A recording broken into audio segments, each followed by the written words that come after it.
اعوذ باللہ من الشیطان الرجیم بسم اللہ الرحمن الرحیم۔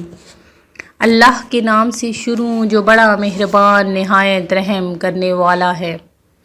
مون وظائف چینل کی جانب سے تمام ناظرین کو السلام علیکم ورحمۃ اللہ وبرکاتہ۔ میں اپنا چینل مون وظائف کی جانب سے آپ کی خدمت میں ایک نیا وظیفہ لے کر حاضر ہوئی ہوں۔ سب سے پہلے ہمارا چینل مون وظائف کو سبسکرائب کر لیں اور ساتھ ہی بیل آئیکن کا بٹن بھی پریس کر لیں تاکہ ہر نیا آنے والا وظیفہ سب سے پہلے آپ تک پہنچ جائے۔ ناظرین، آج کی اس ویڈیو میں ہم آپ کے لیے سورہ فاتحہ کا ایک خاص وظیفہ لے کر حاضر ہوئے ہیں۔ ناظرین، اس وظیفے کی برکت سے انشاءاللہ عز و جل آپ کی تمام حاجات پوری ہوں گی۔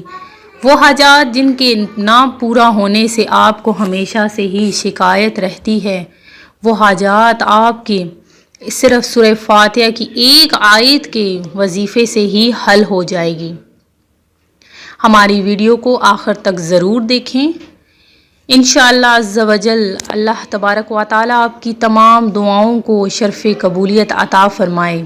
ایک دن آقائے دو جہان صلی اللہ علیہ وآلہ وسلم اسلامی لشکر کے ساتھ جہاد کے لیے تشریف لے جا رہے تھے۔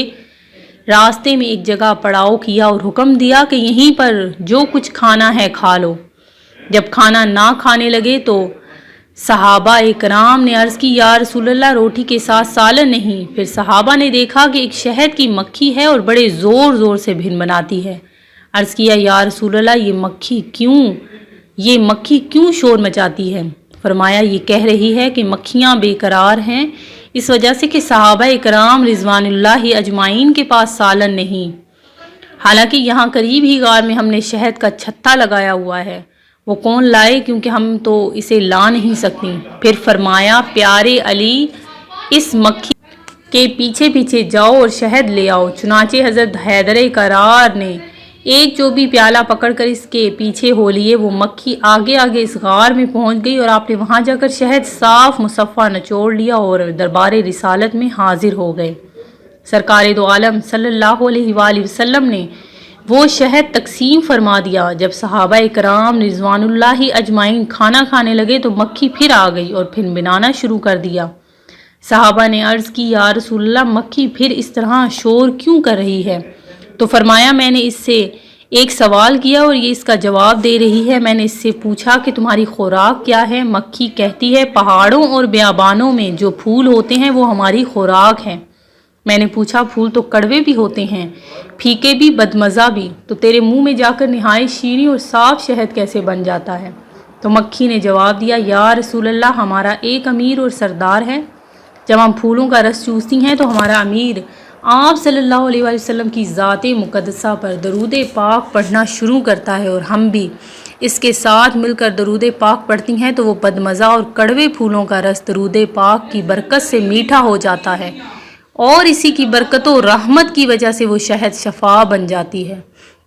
بے شک اللہ اور اس کے سب فرشتے نبی اکرم صلی اللہ علیہ وآلہ وسلم پر درود و سلام بھیجتے ہیں۔ اے ایمان والوں، تم بھی آپ صلی اللہ علیہ وآلہ وسلم پر درود بھیجا کرو اور خوب سلام بھیجا کرو۔ ناظرین، نبی کریم علیہ السلام پر درود پاک پڑھنے کی بہت ہی زیادہ برکتیں اور فضیلتیں ہیں۔ اس درود پاک کی برکت سے آپ کے بگڑے کام سنور سکتے ہیں۔ زیادہ سے زیادہ درود پاک پڑھا کریں اور دوسروں کو بھی پڑھنے کی اس کی ترغیب دیا کریں۔ رسول اللہ صلی اللہ علیہ وآلہ وسلم کی ذات ہمارے لیے بہترین اسوہ حسنہ ہے۔